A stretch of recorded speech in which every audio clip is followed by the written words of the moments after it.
की आम्ही उशीर येणार आहे. बरं ठीक आहे, एक काम करूया, नेक्स्ट तर सेशनच्या वेळेस एकदा परत घेऊया, ठीक आहे. नेक्स्ट सेशनच्या वेळेस 10-15 मिनिटं आपण पार्टोग्राफला देऊ आता, कारण की ऑलरेडी उशीर झालाय, 3:30 झालेत. ठीक आहे. So will start with main lecture आणि देन हे करा. आणि रजनी हॉस्पिटल तुमचं पण जो पार्टोग्राफ होता तो व्यवस्थित होता, फक्त तेच की पहिलं जे सांगितलं ना, अ, मी तुम्हाला डायलेटेशन बद्दल आणि तुमचं आवाजचं जे कॅल्क्युलेशन आहे ते थोडी गडबड आहे, ते मी सांगितलंय. वाटल्यास एकदा तुम्ही सिद्धिविनायक हॉस्पिटलला फोन करून विचारू शकता ते. सिद्धिविनायक भंडारा, तिथे ग्रुपमध्ये नंबर आहेत, भंडाऱ्याच्या कुठल्याही सिस्टरला कॉल करून विचारा एकदा, ठीक आहे, कारण की मी व्यवस्थित समजावून सांगितलं. आता मी ऍक्च्युली आणि रिव्हिजन सेशनला आपण सांगूच ना, आपण एकदा रिव्हिजन सेशन होणार आहे. हो, रिव्हिजनला सांगूच, टेन्शन नका घेऊ.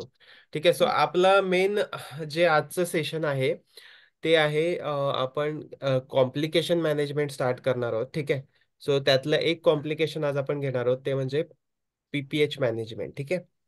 सो पीपीएच मॅनेजमेंट मध्ये आपण बेसिकली पीपीएच ओळखायचं कसं, शॉक ओळखायचा कसा, शॉकचे सायन्स काय असतात ब्लड लॉस झाल्यानंतर, आणि शॉक मॅनेज कसा करायचा आणि पीपीएच पण मॅनेज कसा करायचा हे शिकणार आहोत, ठीक आहे. सो लास्ट टाइम आपण जे टॉपिक शिकलो ते होतं नॉर्मल डिलिव्हरी, त्याचा आपण डेमो पण बघितला. इसेन्शियल न्यूबॉर्न केअर शिकलो, त्याचा पण डेमो बघितला. AMTSL active management of third stage of labour, प्लॅसेंटाची डिलिव्हरी, त्याचा पण डेमो बघितला आपण. आणि care of small size baby म्हणजे त्याच्यामध्ये आपण कंगारू मदर केअर परफॉर्म केलं, ते पण आपण डेमॉन्स्ट्रेशन बघितलं आहे, ठीक आहे. सो आजचा जो टॉपिक आहे तो आहे पोस्टपार्टम हेमरेज, ठीक आहे. सो मला पोस्टपार्टम हेमरेज आणि पोस्टपार्टम केअर आणि फॅमिली प्लॅनिंग, ठीक आहे. सो मला सिद्धिविनायक हॉस्पिटल तुम्हीच सांगा, पोस्टपार्टम हेमरेजने तुम्हाला काय समजण्यात येतं, पोस्टपार्टम हेमरेज म्हणजे काय, तुम्हाला काय लक्षात येतं या शब्दावरून? अनम्यूट करा आणि सांगा मला, भंडारा. हेवी ब्लिडिंग होते सर, ब्लिडिंग होते केव्हा होते, पोस्टपार्टम म्हणजे केव्हा? डिलिव्हरी नंतर. डिलिव्हरी नंतर जी ब्लिडिंग होते तिला आपण postpartum. Postmortem not very good. Haemorrhage. ठीक आहे.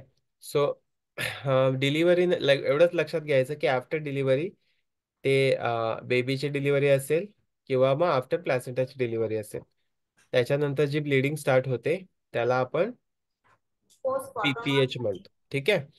सो ह्या सेशनच्या एंडला तुम्ही काय काय शिकणार, की पहिला पीपीएच काय आणि याचे कॉजेस काय काय आहेत हे तुम्हाला लक्षात येणार. त्यानंतर क्लिनिकल वेज काय आहेत पीपीएच आयडेंटिफाय करायचे, त्याच्या टेक्निक मी तुम्हाला सांगणार. त्यानंतर शॉक, जसं सुरुवातीलाच मी सांगितलं की शॉक ओळखायचा कसा आणि तो मॅनेज कसा करायचा. त्यानंतर कॉज स्पेसिफिक पीपीएच कसा मॅनेज करायचा, तर पीपीएचचे 4 कॉजेस आहेत, त्याची मॅनेजमेंट कशी करायची प्रत्येक इंडिव्हिज्युअली एका एका कॉजची, ठीक आहे.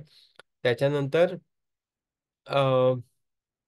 डिस्चार्जच्या वेळेस हे पीएनसीचा पार्ट आहे, खालचे जे 3 पॉईंट आहेत ते डिस्चार्जच्या वेळेस, पेशंटच्या डिस्चार्जच्या वेळेस तिला काउन्सिलिंग काय करायची, आणि तिचं जे आपण वॉर्डमध्ये ठेवल्यानंतर तिचं एक्झामिनेशन काय काय करायचं.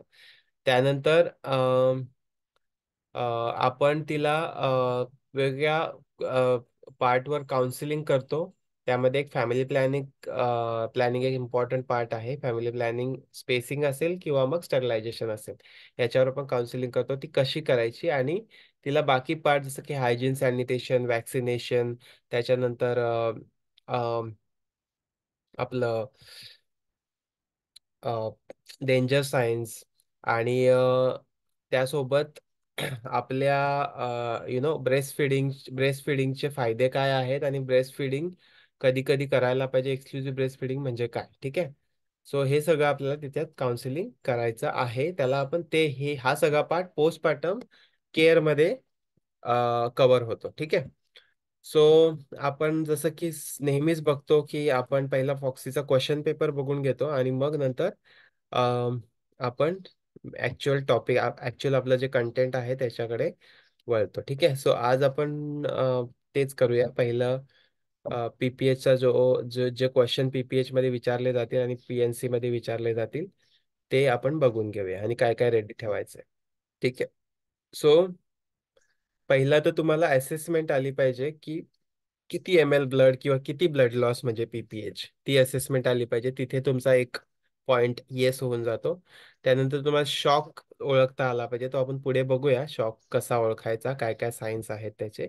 त्यानंतर शॉक मॅनेज पण करता आला पाहिजे. ठीक आहे, हे आहे याच्यामध्ये. त्यासोबत तुम्हाला हे माहिती पाहिजे की आपण 20 इंटरनॅशनल युनिट ऑक्सिटोसिन ड्रिपने लावतो, आणि पीपीएच चे कॉजेस माहिती पाहिजेत. त्यासोबत तुम्हाला हे माहिती पाहिजे की तुम्ही जो एबीसी अप्रोच फॉलो करतो आपण, जसं की एअरवे, ब्रीदिंग आणि कॅन्युला किंवा कॅथेटरायझेशन, हा जो एबीसी अप्रोच आहे तो मी तुम्हाला सांगेल काय आहे एबीसी अप्रोच. त्यानंतर तुम्ही जेव्हा कॅन्युलायझेशन करता तेव्हा ब्लड ग्रुपिंग आणि हिमोग्लोबिन टेस्टसाठी आपण ब्लड सॅम्पल कलेक्ट करतो, हे पण तुम्हाला माहिती पाहिजे. ठीक आहे. सो आता इथे एक दिलेलं आहे की एक XYZ नावाची पेशंट 8 वाजता डिलिव्हर झाली. ठीक आहे, तिला वॉर्डला शिफ्ट केली, आणि शिफ्ट केल्यानंतर तुम्ही बघायला गेले तर हेवी ब्लिडिंग होत होती. तर मला सांगा, Rajani hospital, what will you do, काय कराल आता? तिला हेवी ब्लिडिंग चालू झाली आहे. रजनी हॉस्पिटल अनम्यूट करा आणि बोला. तुम्ही काय करता ते सांगा. तुम्ही असं ब्लिडिंगचा केस एखादी बघितली तर काय करता ते तुम्ही सांगा. तुम्ही तुमच्या याच्यामध्ये काय? पॉज इंजेक्शन देतो सर, आयव्ही मध्ये. आयव्ही कोणतं? मध्ये pause. Pause pause. Pause, okay. त्यानंतर आता हे हेवी ब्लीड होते म्हणजे पीपीएच आहे का? नाही पॉज. पीपीएच आहे की काय आहे हे?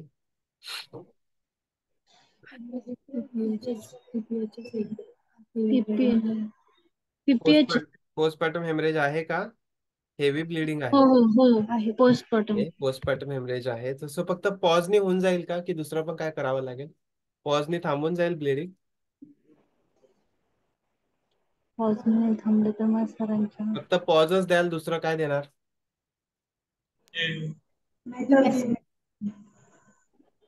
दुसऱ्या कोणाला ऍड करायचं याच्यामध्ये?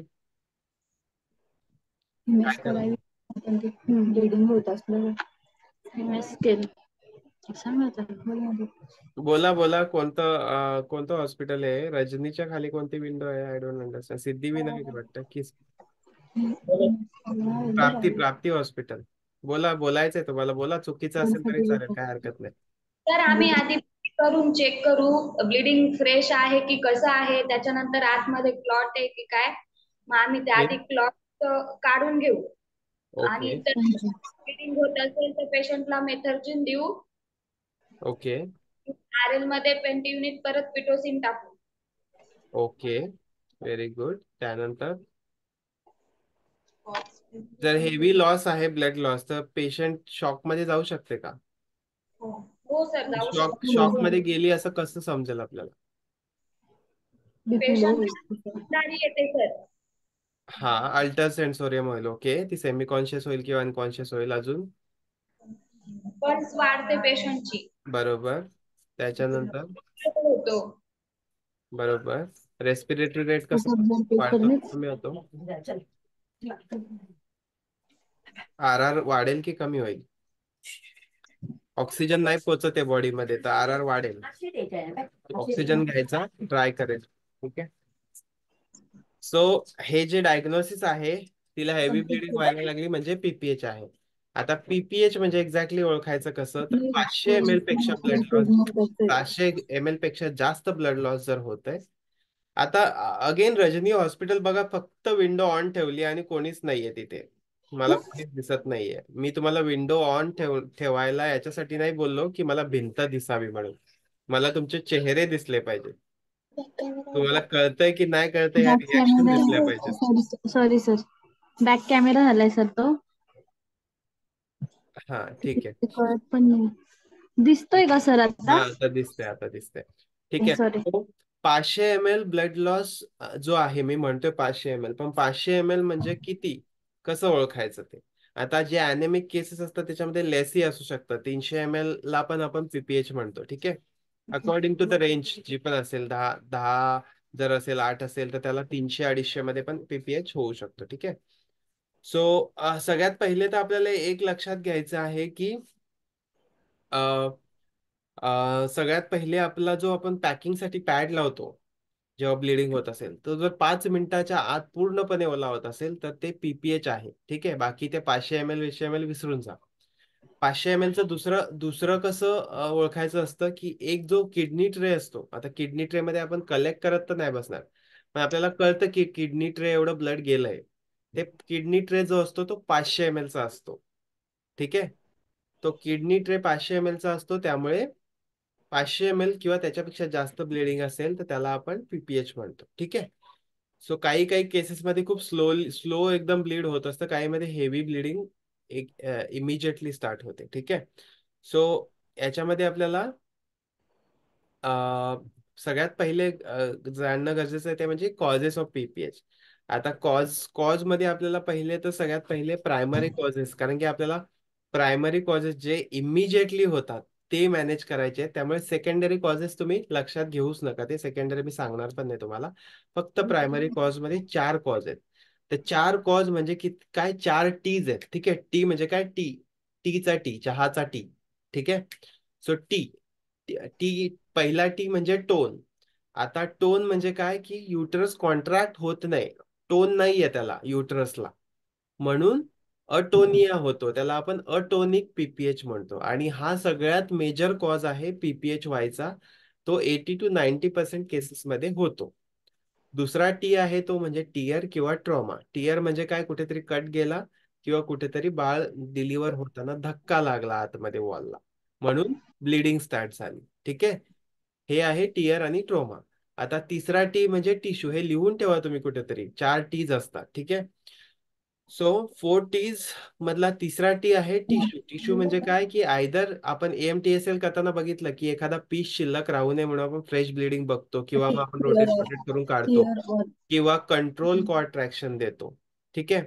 सो ह्यासाठीच आपण कंट्रोल कॉन्ट्रॅक्शन देतो की पीपीएच अवॉइड करण्यासाठी आपल्याला एखादा पीस शिल्लक राहू नये, त्याच्याने पीपीएच होतो, म्हणून आपण कंट्रोल कॉन्ट्रॅक्शननी प्लॅसेंटा रिमूव्ह करतो. ठीक आहे. आता इथे जर कंट्रोल कॉन्ट्रॅक्शन देऊन पण एखादा पीस राहायचा असेल तर तो राहूनच जातो. ठीक आहे. चिपकून राहिला असेल एकदम, सो पीस राहिला किंवा एकदम पूर्णच्या पूर्ण प्लॅसेंटाच रिटेन आहे, तो अर्ध्या तासाच्या डिलिव्हरच नाही झाला.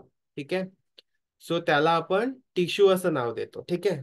टोन असेल त्याच्यामध्ये, बट देन टिश्यू अडकलाय म्हणून त्याच्यामुळे ते ब्लीडर्स ओपन आहेत, ज्या वेन्स आहेत त्या ओपन, ज्या आर्टरीज आहेत त्या ओपन आहेत, आणि त्यामुळे ब्लिडिंग आहे. ठीक आहे.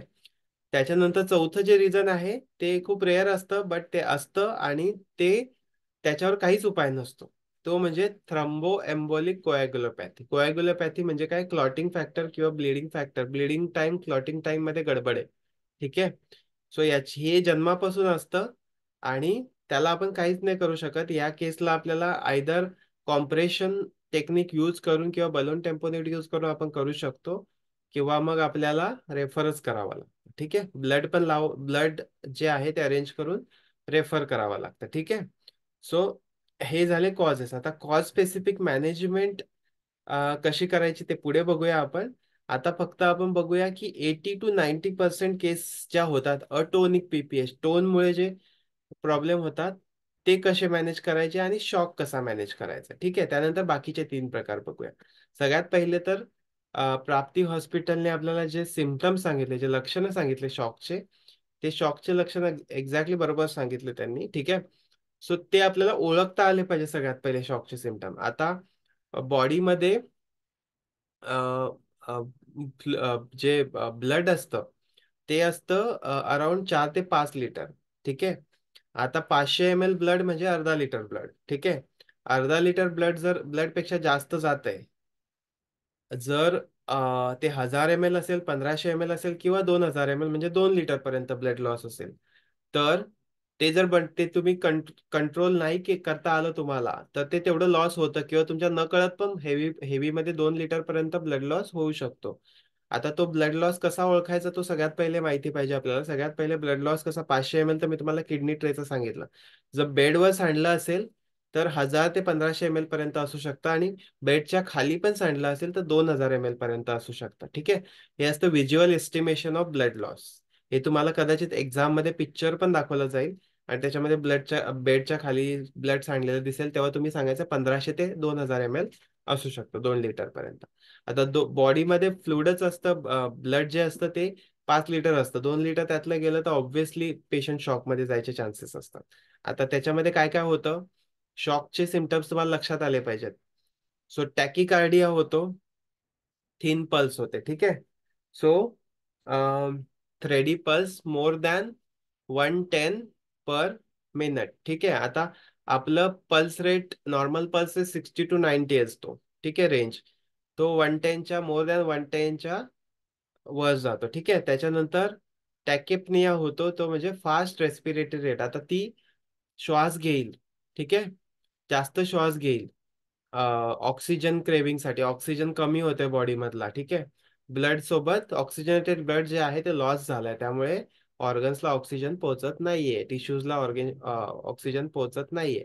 सो त्यासाठी ती अजून त्याच्यासाठी ट्राय करेल. सो जो रेस्पिरेटरी रेट आहे तो 20च्या वरतीच आहे. 16 ते 20 नॉर्मल असतो, पण 20च्या वरती गेला त्याला आपण टॅकेपनिया म्हणतो. हे पण एक शॉकचं साईन आहे.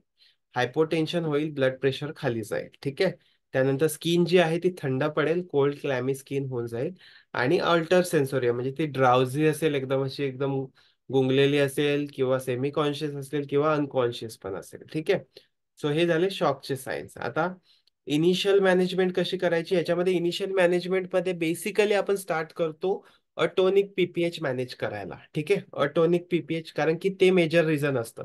बाकी रिझन जाणण्याआधी पण, आता तुम्ही म्हणाल का बाकी रिझन जाणण्याआधी पण आम्हाला माहिती आहे की पीस शिल्लक राहिला होता एमटीएसएल करता वेळेस, एक पीस शिल्लक राहिला होता, तर तुम्ही ते लक्षात ठेवा. बट देन ही इनिशियल मॅनेजमेंट तुम्हाला करायची आधी, ठीक आहे.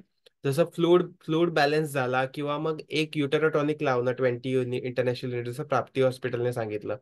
ते सगळं करून मग तुम्हाला जे पण पीस राहिलाय तो मॅन्युअली रिमूव्ह करायचा आहे, युटेरोटॉनिक देऊन, किंवा मग जे पण करायचं आहे, ठीक आहे, मसाज करून किंवा जे पण करून, ते तुम्हाला नंतर करायचंय. पण एक लक्षात ठेवायचं, मॅन्युअली रिमूव्ह करताना तुमचे एक्सपर्ट्स म्हणजे तुमचे ओबीजीवायन पाहिजेत सोबत, ठीक आहे. किंवा ते स्वतःच परफॉर्म करतील, मॅन्युअली रिमूव्ह तुम्हाला नाही करायचंय. ते सगळं लॉंग ग्लोव्स बिव्स घालूनच करायचं असतं, अँड देन ते ऑब्स्टेटिशियनच करतात, ठीक आहे. सो सगळ्यात पहिले काय करायचंय तुम्हाला, shout for help. Shout for help मध्ये तुम्हाला जेवढे पण लोक असतील अवेलेबल त्यांना बोलवून घ्यायचं, 4 ते 5 लोक. आता मग तुम्ही म्हणाल की सर कशाला 4 ते 5 लोक, मी मॅनेज करते ना एकटीच. तर नाही, इथे जास्त लोकांची गरज असते, आणि ही इमर्जन्सी सिच्युएशन आहे, म्हणून आपल्याला 4 ते 5 लोकांना बोलून घ्यायचं. तर 4 ते 5 नसतीलच तर 2 ते 3 पण चालतील, पण जेवढे मॅक्सिमम लोक येऊ शकतील, ऍटलिस्ट सुरुवातीचे 15 मिनिटं तुम्हाला हेल्प करण्यासाठी, ते तुम्हाला तेवढा तुमचा टाइम सेव्ह होईल, ठीक आहे. त्यानंतर तुम्हाला काय करायचं आहे की तिचं पल्स, बीपी, रेस्पिरेशन, टेम्परेचर जे पण काय आहे ते बघायचं आहे, आणि शॉक मध्ये गेली की नाही ते बघायचं आहे, ठीक आहे. तुम्ही जेव्हा ब्लड लॉस बघायला स्टार्ट करता त्यावेळेस. त्यानंतर तुम्हाला काय करायचंय, 2 IV लाईन सिक्युअर करायच्या दोन्ही हातामध्ये, 16 किंवा 18 नंबरचा. 16 16 नंबरचे दोन्ही याच्यात लावले तरी, 18 18 नंबरचे दोन्ही याच्यामध्ये लावले तरी, किंवा 16 आणि 18 नंबर, एक हातात 16चा एक हातात 18चा कॅन्युला लावला तरी चालेल. त्यासोबत तुम्हाला ब्लड ड्रॉ करून घ्यायचंय आरएस टायपिंग साठी, आणि ब्लॅडरला कॅथेटराइज करायचे, ठीक आहे. सो आता एबीसी अप्रोच म्हणजे काय असतो की एअरवे मॅनेज करायचा. सगळ्यात पहिले माउथ गॅग टाकायचा, सिक्रेशन असेल तर सिक्रेशन काढून घ्यायचे. बी म्हणजे ब्रीदिंग ऍसेस करायची तिची, आणि त्यासोबत कॅन्युलायझेशन करायचं आणि कॅथेटरायझेशन करायचं, ठीक आहे. सो हा झाला एबीसी अप्रोच. सो याच्यामध्ये एबीसी तुम्ही अप्रोच मध्ये तुम्ही म्हणाल की जसं मी सुरुवातीला बोललो की एक जण मॅनेज करू शकतो. सो एबीसी अप्रोच पण हे करायला तुमच्याकडे खूप कमी टाइम आहे. सो तुम्हाला एबीसी अप्रोच साठीच 3 माणसं लागतील, एक कॅन्युलायझेशन साठी, एक एअरवे टाकण्यासाठी, आणि एक कॅथेटरायझेशन करण्यासाठी.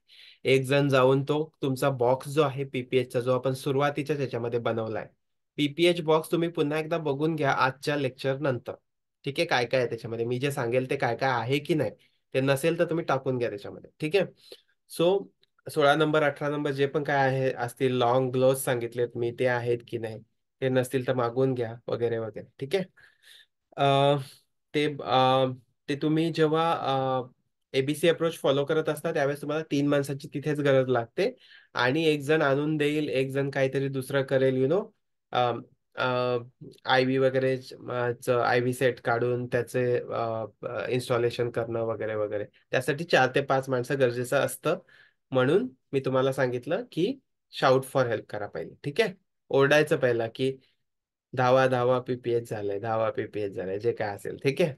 सो जे त्याच्यानंतर तुम्हाला काय करायचं आहे की तुम्ही जसे कॅन्युला टाकला त्याच्यासोबत आपल्याला एक 1 लिटर रिंगर लॅक्टेट इन्फ्यूज करायचंय विदिन 15 to 20 मिनिट्स. ठीक आहे, 15 to 20 मिनिट एक पूर्णपणे रिंगर लॅक्टेट जाऊ द्यायचा. हे फ्लूइड बॅलन्स साठी. ठीक आहे, कारण की ब्लड लॉस झालेला आहे. सो आर एल जर जाईल तर तिचं शॉक मध्ये जाण्याची शक्यता कमी होईल. शॉक मध्ये नसेल तर, आणि शॉक मध्ये असेल तरी ती स्टेबल होण्यासाठी हेल्प होईल. ठीक आहे. त्यानंतर तुम्हाला काय करायचं आहे की एएमटीएसच्या वेळेस जो ऑक्सिटोसिनचा आपण इंजेक्शन देतो 10 इंटरनॅशनल युनिट थायवर, तो जर दिला नसेल, तो द्यायच्या आतच ब्लिडिंग स्टार्ट झाली, तर तुम्हाला तो लगेच इमिजिएटली द्यायचा आहे. ठीक आहे. पण तो आय बिलीव्ह की तो तुम्ही लोड करून ठेवलाय, त्यामुळे तुम्ही लगेच इमिजिएटली देत देत असाल. आणि असं होत नाही की आपण दिला नाही, किंवा कधी कधी विसरून जाऊ शकतो. तर विसरले असाल तरी पण तुम्ही इमिजिएटली द्यायचा आहे. त्यानंतर दुसऱ्या ड्रिपमध्ये दुसरा जो लावलाय आपण 18 नंबरचा कॅन्युला, त्यामध्ये आपल्याला काय करायचं आहे, प्राप्ती हॉस्पिटलने मेन्शन केलं होतं 20 इंटरनॅशनल युनिट पिटोसिन एका आर एल मध्ये टाकायचं, 1000 म्हणजे 1 लिटरच्या ह्याच्यामध्ये, आणि तो 40 to 60 ड्रॉप्स पर मिनिटच्या हिशोबात इन्फ्यूज करायला स्टार्ट करायचं. ठीक आहे. आणि त्यासोबत आपल्याला काय करायचं, एअरवे मध्ये आपल्याला एकदा माउथ गॅगनी तुम्ही सिक्रेशन काढून घेतल्यानंतर तुम्हाला मास्क लावून 6 to 8 लिटर पर मिनिटने ऑक्सिजन पण देणं स्टार्ट करायचं आहे. आता ऑक्सिजन प्रत्येकालाच द्यायची गरज नसते, बट जर पेशंट शॉक मध्ये असेल तर तिला गरजेचं असतं. जी शॉक मध्ये नसेल, जिला शॉकचे साईन नसतील दिसत, तिला नाही ऑक्सिजन लावलं तरी चालतं. ठीक आहे, तुम्ही बाकीची मॅनेजमेंट आधी करून घ्या. आता ऑक्सिजन लावण्यासाठी पण एक माणूस तुम्हाला लागेल, आणि हेडलो पोझिशन द्यायची. ठीक आहे. आणि व्हायटल सायन्स आणि जे पण काय असतील आपले व्हायटल्स, ते आपण ब्लड लॉसचं पण एस्टिमेशन आपण 15-15 मिनिटांनी असेस करत राहायचं. ठीक आहे. आणि युरिनरी आउटपुट आणि फ्लुइड इंटेक हे दोन्ही मॉनिटर करायचं. तुम्ही लिहून ठेवा, तुम्ही लिहिता असते की किती ml दिलं आणि किती युरिन आउटपुट आहे. ठीक आहे. आता हे झालं इनिशियल मॅनेजमेंट. ठीक आहे. आता आपण अटोनिक पीपीएचचं मॅनेजमेंट कसं करायचं. पहिला जो कॉज होता 80 to 90% केसेसमध्ये जो होतो, तो सगळ्यात पहिले युटराईन कॉन्ट्रॅक्शन येण्यासाठी, टोन येण्यासाठी आपल्याला युटरटॉनिकचा यूज करायचा आहे.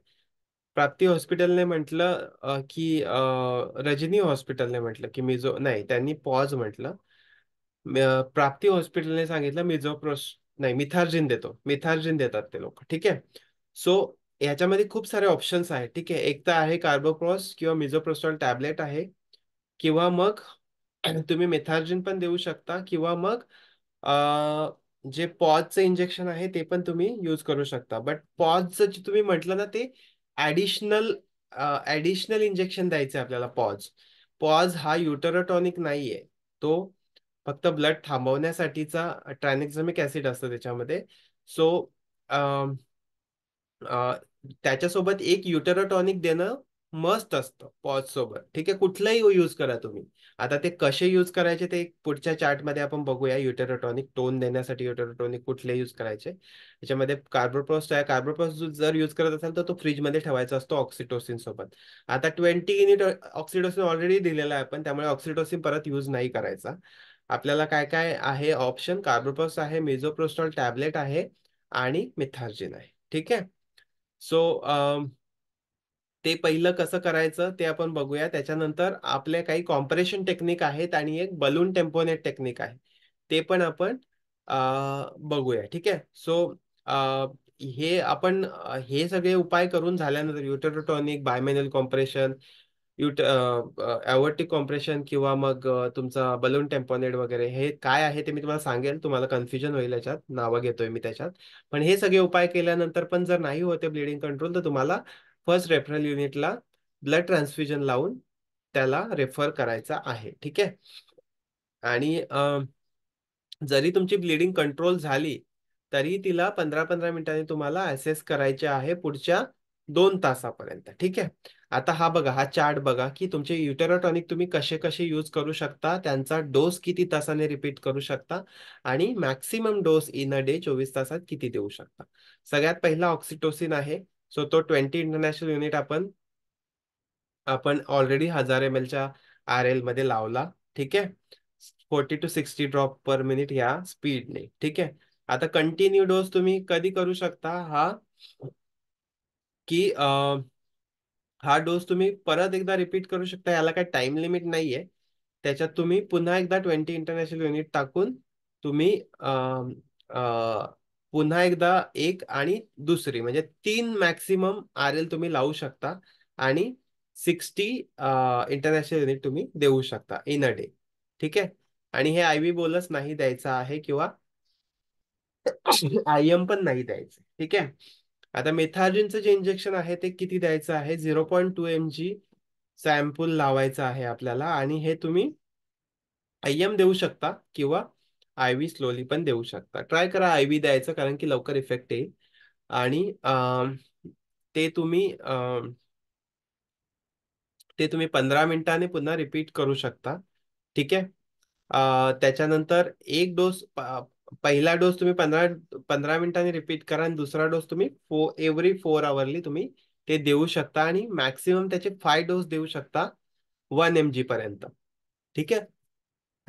याच्यामध्ये कॉन्ट्रा इंडिकेशन असं आहे की हार्टचे जे पण डिसीजेस असतील, हाय बीपी, प्रीक्लाम्शिया असेल किंवा हार्ट डिझीज असेल, तर त्याच्यामध्ये आपल्याला मिथार्जिन देणं अवॉइड करायचं आहे. मिथार्जिन नाही द्यायचं. त्यासाठी आपण हिस्ट्रीमध्ये हायलाइट करून ठेवायचं की हार्ट डिसीज असेल तर मिथार्जिन नाही द्यायचंय. आता मिथार्जिन नाही द्यायचं तर काय द्यायचं, मग कार्बोपॉज देऊ शकता तुम्ही. ठीक आहे. सो कार्बोपॉज जे आहे ते तुम्ही 0.2 mg एक डोस देऊ शकता आणि एव्हरी 15 मिनिट हा डोस रिपीट करू शकता तुम्ही, अकॉर्डिंग टू युअर असेसमेंट, की तुमचं ब्लिडिंग हळूहळू कमी होते. ठीक आहे.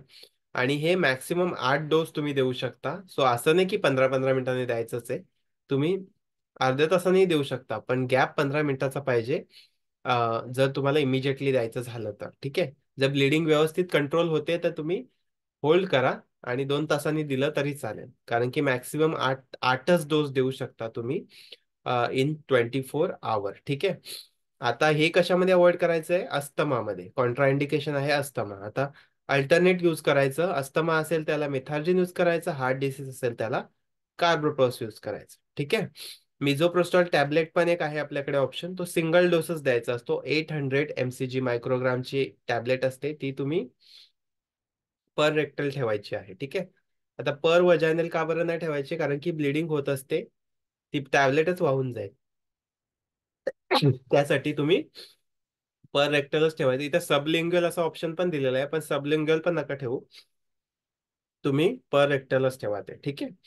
त्यानंतर ट्रायनेक्झामिक ऍसिड, जसं त्यांनी म्हटलं की पॉज MF इंजेक्शन देतो आपण, ते तुम्ही सिंगल डोस 1 ग्रॅम IV मधून देऊ शकता. ठीक आहे. पण ते ह्या एका कुठल्या तरी युटेरोटॉनिक बरोबर यूज करायचंय, किंवा ते यूज नाही केलं तरी चालेल, पण युटेरोटॉनिक यूज करायचेच आहे. ठीक आहे. एक तरी कुठला तरी, जर टोन मिसिंग असेल तर. आता याच्यामध्ये एक आहे की बाय मॅन्युअल कॉम्प्रेशन पण आपल्याला कंडक्ट करावं लागतं. याचा आपण डेमो आपण सोमवारी बघू. ठीक आहे. तर याच्यामध्ये फक्त आता तुम्ही पिक्चर मध्ये बघून घ्या की आपल्याला लॉंग ग्लोव्ज घालायचे. लॉंग ग्लोव्ज घातल्यानंतर काय करायचं, सगळ्यात पहिले तर युरिनरी ब्लॅडर एम्प्टी पाहिजे आपल्याला प्रत्येक वेळेस. युरिनरी ब्लॅडर एम्प्टी करायचा, लॉंग ग्लोव्ज घालायचे. त्यानंतर आपला हात असा कोन शेप बनवून तो वजायनल कॅव्हिटीमध्ये इन्सर्ट करायचा आणि वरचा हात युटरसला दाबून ठेवायचा असं, आणि आतमध्ये जाऊन जो कोन बनवलेला हात आहे तो मुठ्ठी बनवायची. मुठ्ठी बनवून असा प्रेस करायचा. आता त्यांनी असा पकडलाय बघा, पिक्चर मध्ये तुम्हाला दिसत असेल, असा पकडलाय. आणि युटरस दाबून ठेवायचा. युटरसच्या जिकडे खालच्या साईडने आपण हात घालतो त्याला अँटिरियर फॉर्निक्स ऑफ युटरस असं म्हणतात. ठीक आहे. सो अँटिरियर वजायनल फॉर्निक्स म्हणतात. सॉरी, युटरस नाही, वजायनल फॉर्निक्स म्हणतात. ठीक आहे. सो रजनी हॉस्पिटल लक्ष ठेवा. रजनी हॉस्पिटल तुम्ही दोघेच तिथं गप्पा मारताय, सर एवढे जीव तोडून सांगतायत. Please be attentive. तुमची कामं नाही करायची. Sorry sir, continue. Okay. So anterior fornix मध्ये हात घालून आपल्याला जेवढा मेकॅनिकल प्रेशर लावता येईल तेवढा मेकॅनिकल प्रेशर लावायचा आणि ते दाबून ठेवायचं. ते दाबल्यानंतर काय होईल की तुमचे जे ब्लीडर्स आहेत ते एकमेकांना चिपकून स्टॉप होतील. जसं की आपण हात आपला कापला गेला की आपण तोंडात धरून तो दाबून ठेवतो. सेम वे तसंच इथे पण इफेक्ट क्रिएट होतो तो की ब्लीडर्स आहेत ते म्हणजे बंद होऊन जातात. ठीक आहे, ब्लीडर्स जे आहेत ते बंद झाल्यानंतर ब्लिडिंग तुमची बंद होऊन जाते. सो असं तुम्ही जेवढा वेळ तुमचा प्रेशर लागते तोपर्यंत तुम्ही करू शकता. आणि तुम्हाला असं वाटते की तुमचा प्रेशर कमी पडतोय तर तुम्ही हात काढून दुसऱ्याला पुन्हा तीच टेक्निक यूज करायला सांगू शकता किंवा तुम्ही 10 मिनिटं रेस्ट 5-10 मिनिटं रेस्ट करून पुन्हा एकदा अँटेरियर फॉर्निक्स मध्ये हात घालून पुन्हा एकदा दाबून ठेवू शकता. असं तुम्ही तिथपर्यंत करा जिथपर्यंत तुमचं ब्लिडिंग कंट्रोलमध्ये येत नाही. ठीक आहे. सो ही एक खूप इफेक्टिव्ह टेक्निक आहे जी आपल्याला अटोनिक पीपीएच मध्येही कामाला येते. आपल्याला बाकीचे जे कॉजेस आहेत अपार्ट फ्रॉम दिस, जे पीस राहिलेलं आहे त्याच्यामध्ये पण आपल्याला कामाला येते. पीस राहिलेला आहे तिथे आपल्याला पीस रिमूव्ह करणं गरजेचं आहे. अदर दॅन बाकीचे 3 हे आहेत कॉजेस आहेत त्याच्यात आपल्याला हे यूज होतं. आता दुसरी जी कॉम्प्रेशन टेक्निक आहे, पहिली कॉम्प्रेशन झाली बाय मॅन्युअल कॉम्प्रेशन. लक्षात ठेवायची ही नावं कारण की तुम्हाला एक्झाम मध्ये हेच विचारलं जाईल. बाय मॅन्युअल कॉम्प्रेशन, बाय म्हणजे काय, दोन्ही हाताने प्रेशर दिलाय. आणि अवोर्टिक कॉम्प्रेशन म्हणजे अवोर्टावर हे द्यायचं आहे. आपली जी मेन ब्लड सप्लायची नळी आहे, अवोर्टा ज्याला आपण म्हणतो, त्याच्यावर आपल्याला भार द्यायचा आहे आणि खालचं जे आहे फ्लो तो बंद करायचा आहे. हाच फक्त त्याच्यात हे जसं की आपण वरचा नळ बंद केला की वरचा कॉक बंद केला की खालच्या नळाला पाणी येत नाही, तसं सेम टेक्निक आहे. ठीक आहे. सो याच्यामध्ये काय करायचं आहे तुम्हाला, सगळ्यात पहिले पेशंट ला सुपाईन पोझिशन मध्ये झोपलेली आहे ती, त्याच्यामध्ये काय करायचंय तुम्हाला की हाईट वर चढायचं आहे. त्याच्यासाठी मोठा स्टूल घ्यायचा. ठीक आहे, मोठा स्टूल घेतला तुम्ही, इथे ग्लव घालायचं तर ग्लव घाला, जर तुमच्याकडे वेळ नसेल तर ग्लव नाही घातले तरी चालतं. ठीक आहे. सो हाईट वर चढून तुम्हाला पेशंटची जी बेंबी असते त्याच्यात थोडस लेफ्ट साईडला ऍडजस्ट करून प्रेशर द्यायचा. आता जो राईटी असेल त्याला राईट साईडला कम्फर्टेबल वाटेल, जो लेफ्टी असेल त्याला लेफ्ट साईडला कम्फर्टेबल वाटेल. पण असंही होऊ शकतं उलटं. सो ज्याला जिकडे कम्फर्टेबल असेल तिकडे त्या साईडने तुम्ही जाऊन त्याच्यावर प्रेशर द्यायचा आहे. पण जागा निवडताना लेफ्ट साईडचीच जागा निवडायची, अम्बेलिकसच्या लेफ्ट साईडची. आता ह्या याच्यामध्ये कसं दिसतंय बघा. ठीक आहे. सो थोडं लेफ्ट म्हणजे पेशंटची लेफ्ट, आपली लेफ्ट नाही. ठीक आहे, आपला राईट होऊन जाईल. तर पेशंटची लेफ्ट थोडंसं अम्बेलिकस आहे कारण की तिथेच अवोर्टा असतो जनरली. आता कोणाकोणाचं हे पण असू शकतं थोडासा, पण तिथे अवोर्टा असतो आणि तिथे आपल्याला प्रेशर द्यायचा आहे. तिथे प्रेशर दिल्यानंतर तुम्हाला कसं कळेल की तुमचा खालचा ब्लड फ्लो आहे तो बंद झालाय की नाही. ठीक आहे. आता ब्लड फ्लो तुम्ही बंद केला तर सगळ्याच हे बंद होऊन जाईल, त्यामुळे ब्लिडिंग पण बंद होऊन जाईल. तर तुम्हाला ब्लड फ्लो बंद झालाय की नाही हे बघण्यासाठी काय करायचंय, फिमोरल पल्स बघायची. फिमोरल पल्स मांडीच्या इथं असते. मांडीच्या इथं हात लावून बघायचं की तुमचं पल्स चालू आहे का. पल्स चालू आहे म्हणजे म्हणजे तुमचं ब्लड फ्लो चालू आहे. जर पल्स बंद असेल तर तुमचा प्रेशर बरोबर आहे. पल्स बंद झाली पाहिजे एवढा प्रेशर लावला पाहिजे तुम्ही. आता तुम्ही जर पल्स लागत असेल तुम्हाला तर तुमचा हात ऍडजस्ट करून परत एकदा प्रेशर द्यावा लागेल किंवा मग दुसऱ्या कोणाला तरी सांगावं लागेल, तुम्हाला जर व्यवस्थित ते जमत नसेल. ठीक आहे. आणि हे पण सेम की तुम्हाला कॉम्प्रेशन कितपर्यंत द्यायचं जोपर्यंत ब्लिडिंग स्टॉप होत नाही, आणि प्लस तुमचा मेकॅनिकल प्रेशर किती लागतोय त्याच्यानुसार हे करायचं. पुन्हा एकदा 10-15 मिनिटं रेस्ट घेऊन पुन्हा तुम्ही ते करू शकता किंवा दुसऱ्या कोणाला परफॉर्म करायला सांगू शकता. ठीक आहे. हे बघा एवढं डीप पर्यंत जातं, असं आपल्याला प्रेस करायचं आहे. ठीक आहे, असं काहीच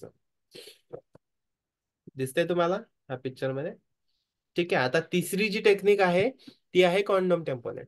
कॉन्डोम टेम्पोनेट म्हणजे काय एक्झॅक्टली, टेम्पोनेट इफेक्ट क्रिएट करायचा कॉन्डोमने.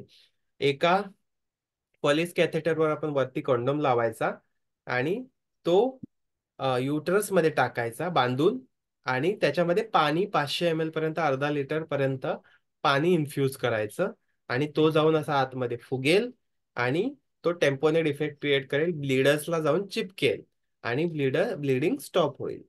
ठीक आहे. सो बेसिक हेच आहे की याच्यामध्ये पण तेच आहे की ब्लॅडर एम्प्टी करायचं आहे, त्याच्यानंतर रिंग फोर्सेपने सर्विक्स पकडायचं आहे तुम्हाला आणि त्याच्यामधून तुम्हाला ते इन्सर्ट करायचं आहे व्यवस्थित टाय करून. सिम स्पेक्युलम लावून घ्यायचा कारण की तुम्हाला मग व्यवस्थित आतलं पार्ट पार्ट दिसेल. आणि कॉन्डोमचा जो पार्ट आहे तो आतमध्ये पुश करायचा आणि मग पाणी इन्फ्यूज करायचं त्याच्यामध्ये. 300 ते 500 ml पाणी इन्फ्यूज करू शकता आणि याच्यानी 100% ब्लिडिंग थांबते. फक्त तुम्हाला ते काढता वेळेस 12 ते 24 तासाच्या आत तुम्ही ते काढू शकता. काढता वेळेस फक्त तुम्हाला ते थोडं थोडं करून बघायचं आहे की ब्लिडिंग स्टॉप झाली की नाही. 500 ml टाकलंय आपण तर 50-50 ml एका सिरिंजने रिम्यूव्ह करा. आता ते परवा बघूया आपण. परवा नाही, सोमवारी बघूया आपण की ते कसं बनवायचं आणि कसं टाकायचं आणि कुठून पाणी इन्फ्यूज करायचं आणि कुठून पाणी काढायचं. ठीक आहे. सो हे कॉन्डोम टेम्पोनेटर. आता कॉज स्पेसिफिक मध्ये काय करायचंय, टियर ट्रॉमा जर असेल, टियर ट्रॉमा तर असेल तर काय करायचं आहे तुम्हाला, टियर जो आहे तो सुचर करून घ्यायचा आहे आणि ट्रॉमा जर असेल तर त्याच्यावर प्रेशर अप्लाय करून ठेवायचं आहे जोपर्यंत हे होत नाही, ब्लिडिंग होते तोपर्यंत प्रेशर अप्लाय करून ठेवायचं. ठीक आहे. आता दुसरं जे आहे ते आहे रिटेन प्लासेंटा जर असेल तर आपल्याला एमपीआर करावा लागतो. तर एमपीआर मॅन्युअल रिमूव्हल ऑफ प्लासेंटामध्ये आपल्याला इंजेक्शन ऑक्सिटोसिन, जे 10 इंटरनॅशनल युनिट जे IM द्यायचं ते आणि IV द्यायचं ते पण, आणि त्यासोबत ब्लड अरेंज फॉर ट्रान्सपोर्टेशन आणि ब्लड ब्लड ट्रान्सफ्युजनसाठी पण अरेंज करायचं आहे आणि मग MRP परफॉर्म करायची आहे. ठीक आहे. तुमचे ऑब्स्टिट्यूशन ते MRP manual removal of placenta म्हणतात त्याला. रिटेन प्लॅसेंटा म्हणजे काय, पूर्णच्या पूर्ण प्लॅसेंटा आतमध्ये राहिलाय आणि पीस म्हणजे काय की पीस शिल्लक राहिला एखादा. ठीक आहे. सो ते आपल्याला तसं करावं लागतं. आता PPH मॅनेजमेंट किटमध्ये काय आहे ते मी ऑलरेडी तुमच्यासोबत शेअर केले, त्यामुळे मी पुन्हा एकदा वाचणार नाही ते आपण मंडेला बघूया. ऍक्च्युअल मॅडमनी जे बनवलेले गुप्ते हॉस्पिटलमध्ये ते कसं किट दिसतं ते. ठीक आहे. So सगळ्यात पहिले तुम्हाला हे लक्षात घेतलं पाहिजे की याच्यामध्ये की मेसेजेस काय काय आहेत. So सगळ्यात पहिले तुम्हाला PPH अर्ली स्टेजला आयडेंटिफाय करणं खूप गरजेचं आहे. 200 ml आहे, 300 ml आहे, 500 ml आहे, किती आहे काय. 500 ml जसं होते तसं तुम्हाला इमिजिएटली ऍक्शन स्टार्ट करायची. त्यानंतर तुम्हाला 4 कॉजेस PPH चे माहिती पाहिजेत. त्यानंतर शॉकचे सायन्स माहिती पाहिजेत आणि शॉक कसा मॅनेज करायचा हे माहिती पाहिजे. हे 4 गोष्टी तुम्हाला येत असतील तर तुम्हाला 1 मार्क इझिली मिळून जातो. ठीक आहे. आता आपण पुढच्या स्टँडर्डकडे वळूया, पण त्याच्या आधी आपण विचारूया की प्रश्न कोणाला काय पडलाय का याच्या PPH वर. कोणाला काय विचारायचं आहे PPH वर? जे पण मी कॉजेस सांगितले, जे पण काही.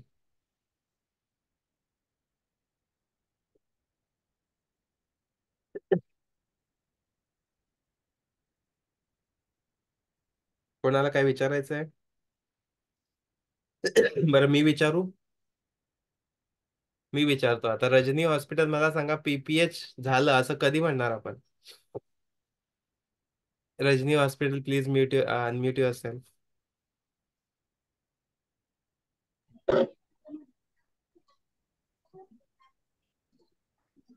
PPH झालं असं कधी म्हणू आपण? 500 जास्त ब्लिडिंग झाल्यावरती ओके, व्हेरी गुड. ठीक आहे. पीएच म्हणतो. हो. ठीक आहे. 4 कॉजेस पैकी एक कॉज असा आहे की ज्याच्याने खूप खूप जास्त प्रमाणात PPH होता, 80 ते 90%. ते कुठलं कॉज आहे? मागच्या सिस्टरला विचार, फारच पाणी पिते की. मागच्या सिस्टर तुम्ही झालं का सांगा. पाणी पिऊन? हा. कॉज कॉज कॉज कुठले आहेत सांगा मला. ते एक एक कॉज सांगा त्यातला जो मेजर कॉज आहे ज्याच्याने PPH होतो जास्त प्रमाणात. सांगा सिस्टर, कशाने होतो? नाही, बघा, रजनी रजनी हॉस्पिटलचं लक्षच नाहीये म्हणजे. नाही, लक्ष नाही त्यांचं. तुमचंच चाललंय. नाही, नाही, सरांना समजायला पाहिजे त्यांचा. कोणीतरी माहिती का बॅकग्राऊंडला रील्स पण प्ले करतं, गुलाबी साडी आणि हे आवाज येतो. मला नाही माहिती कोणतं हॉस्पिटल येते, बट ठीक आहे. सो प्राप्ती हॉस्पिटल सांगते आपल्याला कुठलं कुठलं कुठलं मेजर कॉज असतं PPHचं. Tonic PPH sir. बरोबर, अटोनिक PPH. अटोनिक PPH मध्ये आपल्याला काय द्यावं लागतं? टोन देण्यासाठी काय द्यावं लागतं? Injection मेथर्जिन sir. मेथर्जिन, अजून कुठले ऑप्शन आहेत? मिनोप्रोस्टोल टॅबलेट आणि पिटोसिन, कार्बोफॉस्फेट. ठीक आहे. युटेरोटॉनिक म्हणायचं सरळ. ठीक आहे, जे पण काय विचारलं ना की टोन मॅनेज करण्यासाठी युटेरोटॉनिक देतो. ठीक आहे. सो आपण आता पुढच्या टॉपिक कडे वळूया. पुढचा टॉपिक आपला आहे पोस्टपार्टम केअर आणि फॅमिली प्लॅन. सो नाही, सगळ्यात मला बोलायचं सर. हा, बोला ना. अरे मला फक्त एक सांगायचंय की ह्याच्यात एक पेशंटला तुम्ही सर्वात चांगली मदत कधी करू शकाल, जेव्हा तुमच्याकडे कोणी नाहीये तरी पण पेशंटला मदत होईल असा ह्याच्यावर एक उपचार आहे, तो म्हणजे युट्राईन मसाज. युट्राईन मसाज कधीही सोडायचा नाही हा, जोपर्यंत तुम्ही शॉप फॉर हेल्प म्हणजे तुमच्या शेजार कोणी येत नाहीये तुम्ही बोलायला पर्यंत, तुमच्या हातात काही मिथर्जिन नाहीये, तुमच्या हातात काही ब्लड ट्रान्सफ्युजन नाहीये, कोण पिटोसिन नाहीये किंवा कोणताही कॉर्बोप्लस नाहीये, तर तुम्ही काय करू शकता की पेशंट वरच्या पोटावरचा म्हणजे युट्रस वरचा हात काढायचा नाही, कंटिन्युअस मसाज देत राहायचं. ते एक सोपा आणि साधा उपाय आहे till you get some further help. Okay. आणि समजा जर तुमचा हात दुखला आणि तिथे मावशी उभी असेल तर तुम्ही मावशीलाही शिकवू शकता, पण तो हात काढायचा नाही. मावशी दमली की परत तुम्ही यायचं किंवा अजून एखाद्या सिस्टरला बोलवायचं आणि आपण हात काढायचा नाही. कंटिन्युअस युट्रस फंडस वर कंटिन्युअस मसाज देत राहायचा. आपला हात दुखत असतो तरी पण आपण देत राहायचं. त्यांनी कॉन्ट्रॅक्ट व्हायला लवकर मदत होते आणि हे बाकीची मदत येतो नक्कीच थोडा तरी आपल्याला त्या मसाजचा फायदा होतो. Okay sir, continue. Thank you. So postpartum care आणि फॅमिली प्लॅनिंग खूप छोटा टॉपिक आहे ऍक्च्युली. एवढं काही विशेष त्याच्यामध्ये नाहीये. फक्त तुम्हाला काउन्सिलिंगच्या टेक्निक व्यवस्थित आल्या ना की मग याचं काही म्हणजे तुम्हाला पोस्टपार्टम केअर मध्ये बेसिक आपण जे बाकीच्या गोष्टी बघतो त्या गोष्टी फक्त बघणं कंटिन्यू करायचं आहे. ते फक्त तुमचा इंटरवल जो आहे तो इंटरवल तुम्ही किती किती मिनिटाने ठेवला पाहिजे कुठल्या कुठल्या पिरियडला ते तुम्हाला माहिती पाहिजे. ठीक आहे. So, सगळ्यात आधी आपण क्वेश्चन पेपर बघून घेऊया. So, सगळ्यात पहिला तेच आहे की तुम्ही न्यूबॉर्न आणि मदरचं जे पण काय आहे व्हायटल्स किंवा मग त्यांची physical examination after post delivery वॉर्डमध्ये असताना किंवा 2 तास जे आपण चौथी स्टेज आहे त्याच्यामध्ये काय काय बघताय हेच आहे. फिटस आणि फिटर नाही, इन्फंट आणि मदरचे. ठीक आहे. सो हे पहिला पॉईंट तिथे तुम्हाला 1 मार्क भेटून जातो. दुसरं जे आहे ते आहे तुमचं जे सेप्सिस जे आहे मॅटर्नल आणि निओनेटल सेप्सिस ते तुम्ही मॅनेज करण्यासाठी आयदर तुम्ही प्रोफायलॅक्टिक अँटीबायोटिक स्टार्ट करताय किंवा मग तुमच्याकडे काहीतरी प्रोटोकॉल आहे. ठीक आहे. याच्यासाठी सगळ्यात पहिले तर आयडेंटिफिकेशन, आणि इथे फक्त तुम्हाला फॉक्सी असेसर आयडेंटिफिकेशन वरच विचारतील की तुम्हाला सेप्सिस आहे असं कधी कळतं. ठीक आहे. फीवर असेल किंवा मग फॉल स्मेलिंग डिस्चार्ज असेल किंवा मग कुठेतरी पस फॉर्मेशन किंवा स्वेलिंग वगैरे या गोष्टी तुम्हाला माहिती पाहिजेत. त्यानंतर पोस्टपार्टम डिप्रेशन जे असतं ते तुम्हाला काउन्सिलिंगने कसं घालवायचंय किंवा अवॉइड करायचंय. जे प्रत्येकालाच येत नाही ते, पण ते येऊ नये म्हणून आपल्याला काय मेजर घ्यायचे आहेत हे तुम्हाला टेक्निक माहिती पाहिजेत. आणि पोस्ट नेटल डिप्रेशन काय आहे हे तुम्हाला बेसिकली पहिले ते माहिती पाहिजे. ठीक आहे. सो सगळ्यात पहिले तर आपल्याला एक्झामिनेशन जी करायची आहे ती लक्षात घ्यायची आहे की इंटरवल किती पाहिजे आपल्याला. 2 तासाचा जो पिरियड आहे त्याच्यामध्ये 15-15 मिनिटांनी बघायचे आहेत. आणि तुम्ही 2 तासानंतर जेव्हा तिला वॉर्डमध्ये शिफ्ट करता तेव्हा तुम्ही तुमचा रुटीन जो पण असेल 2 तासांनी असेल 3 तासांनी असेल तुमची व्हिजिट, नर्सेसची व्हिजिट जी असेल, नर्सेसचा राऊंड असेल त्यामध्ये किंवा डॉक्टरच्या राऊंड बरोबर तुम्ही एकदा बघत असाल ते सगळं तुम्हाला बघायचं आहे. पण पहिल्या 2 तासामध्ये प्रत्येक 15-15 मिनिटांनी असेस करायचं आहे बाळाला पण आणि मदरला पण. आता बाळामध्ये काय काय बघायचं आहे आपल्याला. व्हायटल्स बघायचे आहेत, कंजंक्टिव्हाचा कलर बघायचा आहे, ब्रेस्ट सॉरी बाळामध्ये नाही मदरमध्ये व्हायटल्स बघायचे आहेत, मदरमध्ये कंजंक्टिव्हाचा कलर बघायचा आहे, ब्रेस्ट बघायचे आहे. ब्रेस्टमध्ये काही लंप वगैरे तर नाहीये, टेंडरनेस वगैरे तर नाहीये. त्यानंतर कंडिशन ऑफ निपल सोरनेस तर नाहीये. ऍबडॉमिनल एक्झामिनेशन करायची, टोन बरोबर आहे का, युटरसची साईज बरोबर आहे का. त्यानंतर वल्वा आणि पेरिनियम बघायचं. पेरिनियम तो तिथे काही फॉल स्मेलिंग डिस्चार्ज वगैरे तर नाहीये. डिस्चार्ज थोडाफार असू शकतो पण फॉल स्पेलिंग आहे की नाही बघायचं. घाण वास येणारा डिस्चार्ज. त्यानंतर ते असेल तर तुम्ही समजून जायचं की सेप्सिस होतोय. ठीक आहे. त्यानंतर एपिझोटॉमी जर वुंड असेल म्हणजे तुम्ही जर कट घेतला असेल एपिझोटॉमी, आता आपण सुरुवातीला म्हटलं की प्रत्येकाला नाही घ्यायचंय, पण इथे तुम्ही घेतला असेल तर तुम्ही बघू शकता. त्यानंतर सॅनिटरी पॅड लावलेला असेल तर त्याची ब्लिडिंग बघायची, लोकिया. नंतर ब्लॅडर आणि बॉवेलची कंडिशन बघायची, स्टूल व्यवस्थित पास होते का, युरिन व्यवस्थित पास होते का, आणि इमोशनल स्टेटस बघायचं. ठीक आहे. सो इथे एक दिलेलं आहे की कसं कसं किती किती दिवसाने किंवा किती किती वीकने कसं नॉर्मल पोझिशनला युटरस येतं ते. ठीक आहे. सो पहिलं पहिलं जे आहे ते पहिले 5 दिवस 1-1 सेंटीमीटरने खाली खाली खाली खाली जात जातं ते. आणि 7व्या दिवशी at the end of 7th day ते प्युबिक सिम्फायसिस ओटीपोटाच्या इथे येऊन जातं. ठीक आहे. आणि सेकंड वीक मध्ये ते पुन्हा पाल्पेबल न राहून ते परत जशी प्री प्रेग्नंट स्टेज असते तिथे येऊन जातं. सो हे तुम्हाला माहिती पाहिजे, पहिल्या 5 दिवसात 1-1 सेंटीमीटरने खाली गेलं पाहिजे. ठीक आहे. आता पोस्ट नॅटल डिप्रेशन कशा कशाने येऊ शकतं. पोस्ट नॅटल डिप्रेशन हे तुम्हाला बेसिकली खूप साऱ्या केसेसमध्ये होतं. आजकाल तर खूप होतं, कारण की आजकाल मेंटल हेल्थ खूप बिघडलेली आहे सगळ्यांचीच. त्यामुळे पोस्ट नॅटल डिप्रेशन मेजरली आपल्याला हॉर्मोनचा जो अप डाऊन होतो, सेक्स हॉर्मोनचा, ऑक्सिटोसिन आहे, इस्ट्रोजन, प्रोजेस्टेरॉन आहे, ह्या सगळ्या हॉर्मोन्समुळेही होऊ शकतो. किंवा मग एक एक ते असतं, भीती असते खूप सारी की आता काय बाळ झालं वगैरे, किंवा मग खूप साऱ्या पेन मधून गेल्यानंतर, किंवा मग जेंडर चॉईस असू शकते कोणाची की मुलगा पाहिजे होता मुलगी झाली, मुलगी पाहिजे होती मुलगा झाला, किंवा फॅमिली प्रेशर असतो वगैरे वगैरे. ह्या सर्व गोष्टींमुळे पोस्टपार्टम डिप्रेशन होऊ शकतं. सो ते डिप्रेशन मध्ये प्रत्येक आपण पेशंट असा कन्सिडर करायचा की जो तो डिप्रेशन मध्ये जाऊ शकतो, आणि त्याला आपल्या डिप्रेशन मध्ये जाऊ द्यायचं नाहीये. ठीक आहे. सो हे कधी कधी होऊ शकतं, पहिल्या 3 महिन्यात होऊ शकतं. ठीक आहे. सो पहिले तर तुमच्याकडे 3 ते 4 दिवसच असेल, ती 3 महिने नसेल, पण ती मध्ये मध्ये येत राहते व्हिजिटला. नंतर वॅक्सिनेशन असेल तर वॅक्सिनेशन साठी येते, किंवा अदरवाईज पण. ठीक आहे. जर सीझर असेल तर यावंच लागतं. सो पोस्ट नॅटल डिप्रेशनचे 3 प्रकार आहेत ऍक्च्युली. बेसिकली याच्यामध्ये खूप डिटेलमध्ये जायची गरज नाही. सायकोसिस आहे, डिप्रेशन आहे, ब्लूज आहेत. पण त्याच्यामध्ये आपल्याला तिला बेसिकली होमली एन्व्हायरमेंट द्यायचं आपण, आणि तिला सगळ्या गोष्टींची पॉसिबिलिटी सांगायची की या गोष्टीमुळे, मी जे तुम्हाला रिझन सांगितले, या गोष्टींमुळे तुम्हाला काही वाटतंय का, असं काही असेल तर असं काही नाहीये. जेंडरच्या बाबतीत जे आहे ते पण तुम्ही काउन्सिल करायचं आहे तिला, की जेंडर पण आजकाल असं काही नसतं, मुलगा मुलगी. ठीक आहे. आणि तुम्हाला असं वाटत असेल की फॅमिलीचं वगैरे आहे, पण फॅमिलीचं पण तसं काही नसतं. जरी तिच्याकडे असेल तरी तिला धीर देण्यासाठी आपल्याला ते बोलणं गरजेचं आहे. पोस्ट नॅटल डिप्रेशन मध्ये ती जाऊ नये म्हणून. आणि होऊ शकेल तर तिच्या नवऱ्यालाही तेवढं ते समजावून सांगायचं, जर तुम्हाला एखादी वल्नरेबल पेशंट वाटत असेल जी पोस्ट नॅटल डिप्रेशन मध्ये जाऊ शकते, जी खूप इमोशनल आहे.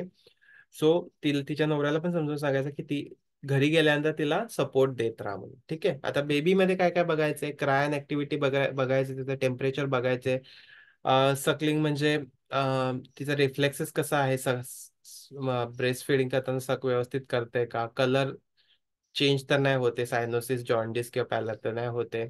त्यानंतर रेस्पिरेटरी रेट बरोबर आहे, चेस्ट इन ड्रॉविंग बरोबर आहे. त्याच्यानंतर आईज रेडनेस किंवा स्वेलिंग तर नाहीये, अम्बिलिकल कॉर्ड बघायचा आहे, कॉर्ड स्टंपर इन्फेक्शन तर नाहीये, वेट बघायचे, आणि कंजेनेटल मालफॉर्मेशन लेटर स्टेजमध्ये काही होतात का हे पण बघायचे आहे.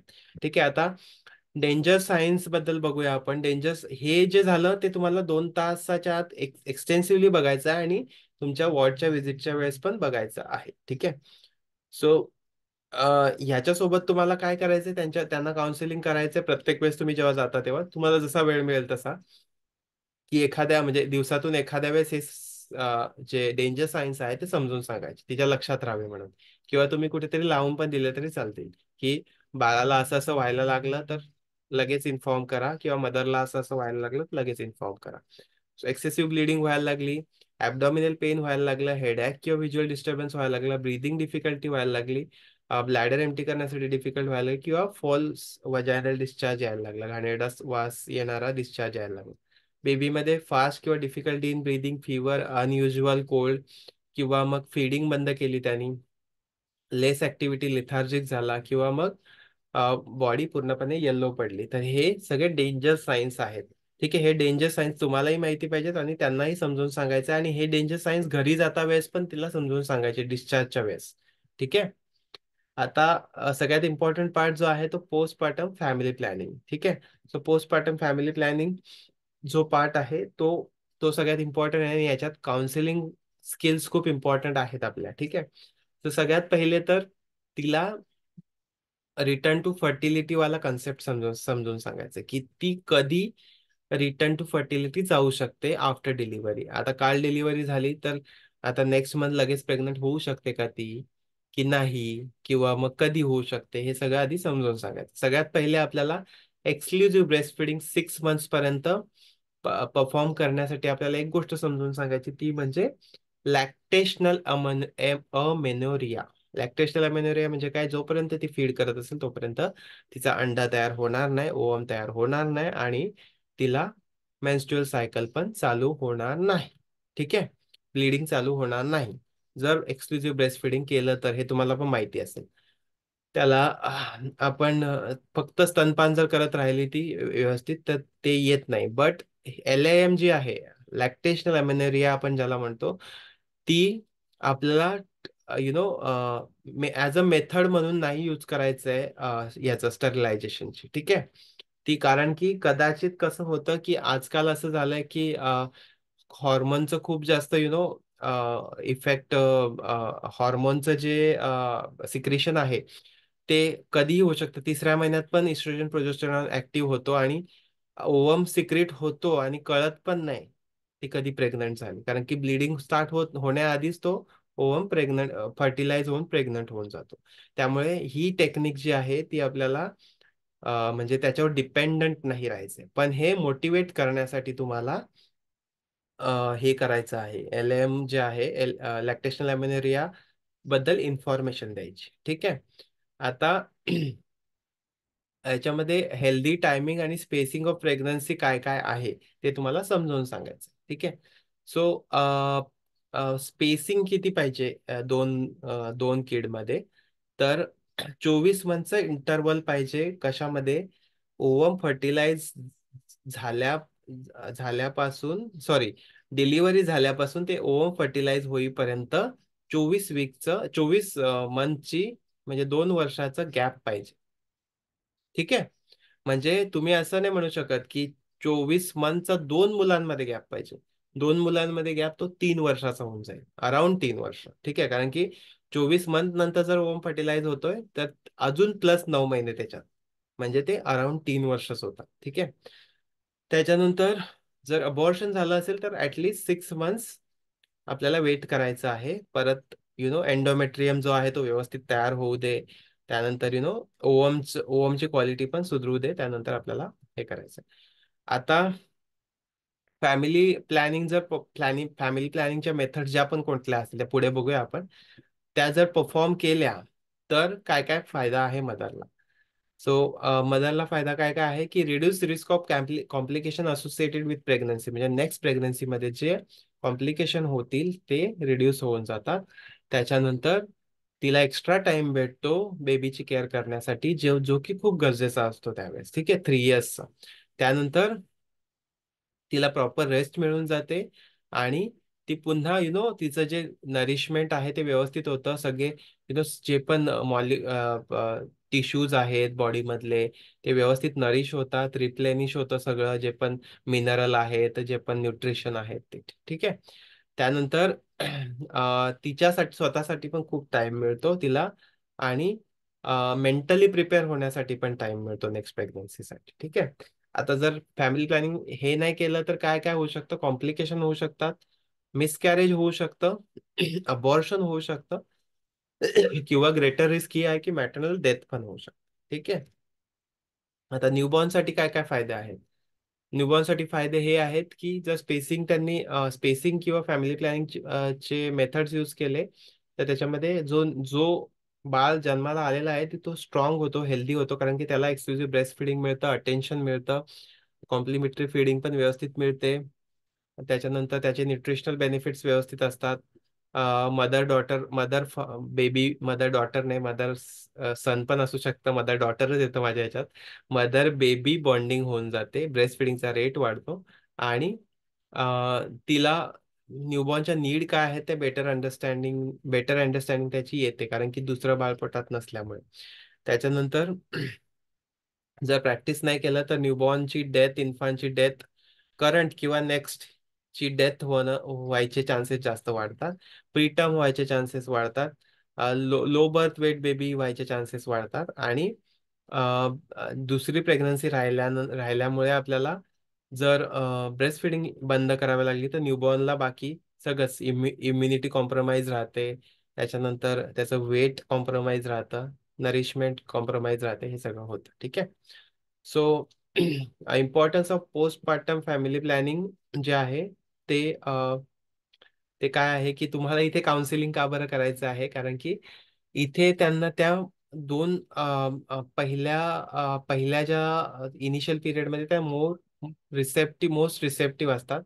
आणि इथे कसं, इथे ऑलरेडी त्या हॉस्पिटलायझेशनच्या याच्यामध्ये असतात, लूपमध्ये असतात. सो देन त्याच टायमाला तुम्ही जर कुठली प्रोसिजर करून घेतली किंवा तिला समजावून सांगितलं नंतर पण करायची प्रोसिजर, तर ते करायचे चान्सेस जास्त वाढतात. ठीक आहे. आणि जर इनएडेक्वेट स्पेसिंग ठेवली तर मी ऑलरेडी सांगितलेलं आहे की काय काय मदरवर आणि याच्यावर हे होतं. ठीक आहे. आता काउन्सिलिंग हा एक आर्ट आहे, ही एक कला आहे. ते कसं करायचं काउन्सिलिंग, ते फक्त एक गॅदर अप्रोच म्हणून आहे आपला, गॅदर. ठीक आहे. सो गॅदर अप्रोच मध्ये काय आहे की जी पासून ग्रीट ग्रीट म्हणजे काय की पहिला तिला हाय हॅलो म्हणायचं, कशा आहात तुम्ही वगैरे वगैरे. ठीक आहे. त्यानंतर ए पासून आस्क. आस्क म्हणजे तिला स्वतःला विचारा, तिला स्वतःला काय सांगायचं आहे. ठीक आहे. की तिला स्वतःला आधी आधी तुम्हीच बडबड बडबड करायला सुरुवात नका करू. तिला विचारा की व्हॉट एव्हर जे पण काही सांगायचं असेल तिला, की मला खूप छान वाटतंय, किंवा तिला कसली काळजी आहे, किंवा मग घरचे काय बोलतील, मुलगी झालीये, किंवा मला दोन्ही मुलीच झाल्यात, आता काय करू मी सिस्टर, वगैरे वगैरे. जे पण काही डाऊट असतील ते तिला सांगू दे पहिले. त्यानंतर यू टेल, तिचे जे पण काही कन्सर्न्स असतील ते तुम्ही ऍड्रेस करा. आणि त्याच्यानंतर त्याच्यामध्ये तिला काय हेल्प हवी असेल. आता हे गॅदर अप्रोच प्रत्येक काउन्सिलिंगला अप्लाय होतो, असं नाही फक्त तुम्ही पोस्टपार्टम फॅमिली प्लॅनिंगला अप्लाय होतं, हे प्रत्येक काउन्सिलिंगला अप्लाय होतं. त्यानंतर हेल्प तिला जी हवी असेल ती हेल्प तुम्ही करा. आणि अजून फर्दर एक्सप्लेनेशन द्या. ठीक आहे. जे पण काय असतील ते तिला अजून काय म्हणजे धीर देण्यासाठी काय, जे किंवा तुम्ही जे प्रोसिजर तिला सांगितल्यात, किंवा तुम्ही जे उपाय सांगितलेत, किंवा तुम्ही जो स्टेटमेंट दिला त्याच्यावर अजून तुम्हाला काहीतरी एलॅबोरेशन करायचं असेल ते करा. आणि पुन्हा तिच्याकडे ती गोष्ट घेऊन रिटर्न या. म्हणजे असं नाही की तुम्ही विचारला आणि तुम्ही विसरून गेले. सो तिला नेक्स्ट टाइम असं वाटेल, नेक्स्ट टाइम तुमच्या फेसकडे बघून असं वाटेल, नाही मी या सिस्टरला सगळं शेअर केलंय, सो हिला माहिती आहे माझी कंडिशन, पण तुम्ही विसरून गेलात आणि तुम्ही पुन्हा त्या विषयावर तिच्याशी डिस्कस नाही केलं तर तिला तो फेथ बिल्डिंग नाही होणार तुमच्या. ठीक आहे. सो आता आपण येऊया फॅमिली प्लॅनिंग काउन्सिलिंगकडे. फॅमिली प्लॅनिंग काउन्सिलिंग मध्ये बेसिकली तुम्हाला again privacy and confidentiality maintain करायचंय. जजमेंटल नाही व्हायचंय. जसं की त्यांनी म्हटलं तुम्हाला की बाबा आम्हाला मुलगाच हवा होता, पण आता मुलगीच झाली, तर आम्ही तिसरा पण चान्स घ्यायचा विचार करतोय. So you don't be like की हे असं काय तुम्हाला कळत नाही का वगैरे वगैरे, असे जजमेंटल कमेंट नका देऊ. ठीक आहे. तुम्ही समजावा की तिसरं म्हणजे खूप जास्त, आज जसं की गव्हर्नमेंट पण म्हणते की दोनच मुलं ठीक आहेत किंवा काय, जे पण काय असेल ते तुम्ही व्यवस्थित ऐकून घ्या त्यांचं, आणि मग नंतर सांगा. जजमेंटल नका होऊ त्यांच्या. ठीक आहे. त्याच्यानंतर त्यांना जी समजेल त्या लँग्वेजमध्ये तुम्ही बोला. असं नाही की खूप जास्त हाय फंडा इंग्लिश वर्ड यूज केले, इंग्लिश टर्मिनॉलॉजी यूज केली, किंवा इव्हन मराठी टर्मिनॉलॉजी जी असते जी ती ज्यांना कळणार नाही, ते तुम्हाला सांगून उपयोग नाही. ठीक आहे. आता कॉपर्टी म्हणजे काय असतं, तर कॉपर्टी एक्झॅक्टली काय आहे आणि त्याचे फायदे कसे होतात, किंवा मग ते कसं बसवलं जातं, हे तुम्ही एकदम सिम्पल लँग्वेजमध्ये त्यांना सांगा. ठीक आहे. त्याच्यानंतर की मेसेज जो आहे तो पुन्हा एकदा म्हणजे तो एकदम ब्रीफली सांगा त्यांना की मेसेज काय आहे. जसं की तुम्हाला स्पेसिंग बद्दल सांगायचं आहे, स्पेसिंग काय इम्पॉर्टंट आहे हे तुम्ही की मेसेज वर हायलाईट करा, त्याच्यावर जास्त एम्फसाइज करा. ठीक आहे. बाकी जी बॅकग्राऊंड बडबड जी करताय त्याच्यापेक्षा की मेसेजवर जास्त हे करा. त्याच्यानंतर त्यांना लेट देम आस्क क्वेश्चन. ठीक आहे. त्यांना क्वेश्चन विचारण्यासाठी एनकरेज करा की तुम्हाला अजून काय विचारायचं आहे का. ते जेव्हा तुमच्याशी इंटरॅक्टिव्ह राहतील, जसं मी तुमच्याशी इंटरॅक्टिव्ह राहतोय, किंवा मला असं वाटतं की तुम्ही माझ्याशी इंटरॅक्टिव्ह राहावं, सेम वे तुम्हाला तसं करायचं की त्यांना पण क्वेश्चन विचारू दे आणि देन तुम्ही त्याचे आन्सर करा. ठीक आहे. कारण की त्यांच्या मनात भरपूर शंका असतील, आता इथे एक लक्षात घ्यायचं की इथे मेल पार्टनरला पण इन्व्हॉल्व करायचं आहे, कारण की डिसिजन मेकर तोच असतो. ठीक आहे, या याच्यामध्ये फॅमिली प्लॅनिंगच्या याच्यामध्ये. बाकी तुम्ही ब्रेस्ट फिडिंग वगैरे तिथे शिकवत असाल तेव्हा गरज नाही, पण फॅमिली प्लॅनिंग मध्ये डिसिजन मेकर मेल असतो. त्यामुळे तिथे मेलला पण इन्व्हॉल्व करायचं आहे सोबत. तिथे आता प्रायव्हसी मेंटेन करायची म्हणजे तुम्ही वॉर्डमध्ये काउन्सिलिंग करणार नाही. तुम्ही तिला बोलवून घ्याल तुमच्या नर्सिंग स्टेशनवर किंवा मग ओपीडी मध्ये, आणि मग काउन्सिलिंग कराल. त्यासोबत नवऱ्याला पण बोलवून घ्यायचं. होऊ शकेल तर तुम्ही व्हिडिओ, ऑडिओ व्हिज्युअल जे आहे ते दाखवायचे, जसं की कॉपर्टी कसं लावतात ते तुम्ही व्हिज्युअल मध्ये दाखवू शकता तिला. त्यानंतर कॉन्डोम बॅरियर मेथड कशा यूज करायच्या, त्याच्यानंतर सेफ सेक्स पिरियड कुठला असतो, किंवा मग आय पी जे पिल्स घेतो आपण, ओरल कॉन्ट्रासेप्टिव्ह ओसी पिल्स घेतो, त्याचे काय फायदे आहेत किंवा त्या कशा दिसतात ते तुम्ही पिक्चर्स दाखवू शकता त्याला. ठीक आहे, आणि की इन्फॉर्मेशन पुन्हा एकदा रिपीट करायची, जो पण की मेसेज आहे तो. ठीक आहे, आणि हे जरूर एकदा लास्टला विचारून घ्या तिला की जे पण तुम्ही सांगितलंय ते बरोबर त्यांना कळलंय की नाही. ठीक आहे, सो इथे अगेन मी तुम्हाला सांगितलेलं की मोटिवेटिंग मेन्स, सो मेन्सला इन्व्हॉल्व करायचं आहे का ते ऑलरेडी मी तुम्हाला सांगितलं आहे. ठीक आहे, सो FP मेथड काय काय आहेत, फॅमिली प्लॅनिंग मेथड, त्या या चार्टमध्ये पूर्णपणे दिलेल्या आहेत. सो सगळ्यात पहिले काय दिलेलं आहे की स्पेसिंग साठी कुठकुठल्या तुम्ही यूज करू शकता. स्पेसिंग मध्ये तुम्ही बॅरियर मेथड आहे, कॉन्डोम्स, त्याच्यानंतर OC पिल्स यूज करू शकता, IUCD लावू शकता किंवा EC पिल्स यूज करू शकता. त्याच्यानंतर अ, त्याच्यानंतर अगेन हा हे डिले करण्यासाठी आणि हे स्पेसिंगसाठी. ठीक आहे, स्पेसिंगसाठी पण सेम आहे. LAM जी आहे ती लॅक्टेशनल अमेनोरिया आहे, जी ती व्हेरीफाईड मेथड नाही आहे. त्यामुळे तुम्ही त्याच्यावर जास्त एम्फसाइज नाही करायचं इथे. आधी तुम्ही समजावून सांगा फिमेलला जेव्हा एकटी असते तेव्हा, बट देन इथे जास्त एम्फसाइज इथे कॉन्डम, IUCD आणि OC पिल्स वरच तुम्ही हे करू शकता. आणि परमानंट ज्या मेथड आहेत लिमिटिंग फ्युचर प्रेग्नन्सी, त्याच्यामध्ये फिमेल स्टेरिलायझेशन आहे, मेल स्टेरिलायझेशन आहे, किंवा परमानंट IUCD कॉपर्टी पण येतात. ठीक आहे, सो दॅट्स इट. आणि याच्या व्यतिरिक्त आपल्याला हायजीन आणि सॅनिटेशनवर पण थोडंसं काउन्सिलिंग करायचं आहे, आणि त्यासोबत वॅक्सिनेशन शेड्यूल जे आहे तो प्रत्येक वेळेस समजावून सांगायचं. वॅक्सिनेशन जर तुम्ही तुमच्या हॉस्पिटलला करत असाल तर तिथे बोलवायचं आहे, जर तुम्ही नसेल करत तर गव्हर्नमेंटला कधी कधी जायचं आहे तुम्हाला, MCP कार्ड कुठे बनवायचं आहे वगैरे वगैरे, या सगळ्या इन्फॉर्मेशन त्याला गाईड करायचं आहे. ठीक आहे, सो हे झालं पोस्टपार्टम केअर बद्दल. कोणाला काय विचारायचं आहे आता?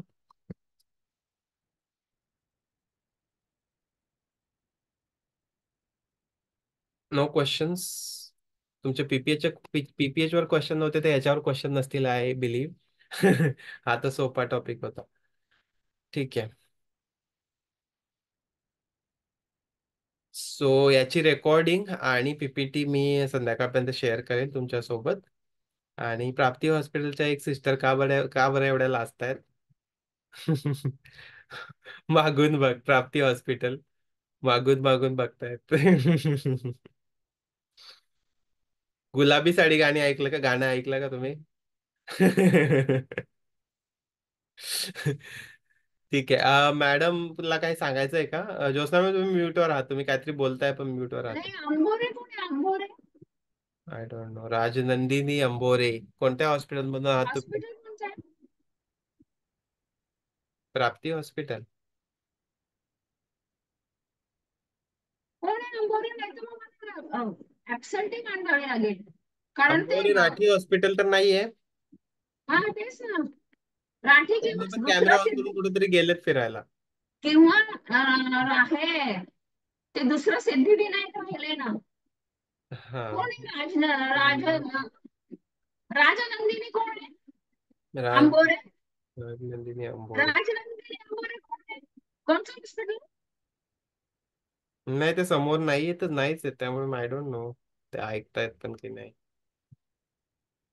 आणि हे रजनी हॉस्पिटल काय नावाला सेल आहे का? Good bye Rajni, Rajni thank you म्हणलं तुम्ही. Why are you sorry late? तुम्ही लेट काय अटेंड केलं का सेशन? आता मी ड्युटीला जॉईन झाले मॅडम. आता 2 वाजता आले मी, इव्हिनिंगच्या ड्युटीला आले. मग त्यांनी सांगितलं की तुम्ही संपलं, त्याच्यासाठी आपलं किती 1 ते 3 आहे ना. हो, मग तुमची ड्युटी कधी चालू होते? माझी 2 ते 8 ची ड्युटी मॅम आता. बरं, पण मग तुम्ही 2 ला ठीक आहे, आता 2 ला आले की थोडं तरी ऐकायला मिळेल. हा? Sorry ma'am. तुम्ही आता सगळे जे पण ऐकते ते सिद्धिविनायक, प्राप्ती आणि रजनी, सोमवारी तुम्ही मिस करू नका, कारण आपण डेमॉन्स्ट्रेशन दाखवणार आहोत. ते जास्त इंटरेस्टिंग आहे. अलिबाग, राजनंदनी हे आपलं आवाज ऐकल्याबरोबर ठेवून देतात. आंबोरे बघ, आंबोरे बघ. तर तुम्ही सोमवारी अटेंड करा, म्हणजे तुम्हाला आणि ते समजेल सगळं आणि आवडेल. ओके. हो, तर दोन ज्यांची कोणाची दुपारची 2ची ड्युटी आहे त्याने अटेंडन्स मार्क करून लगेच इकडे यायचं, ओके. म्हणजे तुम्हाला थोडं तरी ऐकायला मिळेल. ओके. हो, हो. थँक्यू. सिद्धिविनायक हॉस्पिटल एकदम सिन्सिअरली अटेंड करते आणि खूप छान ऐकताय. So I am happy with them. Okay. आणि प्राप्ती हॉस्पिटल तर फारच छान आहे. Thank you ma'am. एकदम छान. त्यामुळे थँक्यू व्हेरी मच. मला फक्त हे आंबोरे कोण आहे ते बघायचं होतं. ठीक आहे. Okay, so should I close की वाट नाही बघूया नाही, राजनंदिनी? नको नको, ते राजनंदिनी येत नाहीयेत. Okay, I think close the meeting. ठीक. सोमवारी सगळ्यांनी लढवून घ्या. हो, आम्ही 10 थँक्यू. मिनिटं वाट बघू, नाही तर सुरू करू. हा. Okay. Okay, bye. Bye ma'am. Rajnandini पटकन मार्क करणार ना, कारण माहित नाहीये कोणचं हॉस्पिटल आहे ते. ओके. ओके.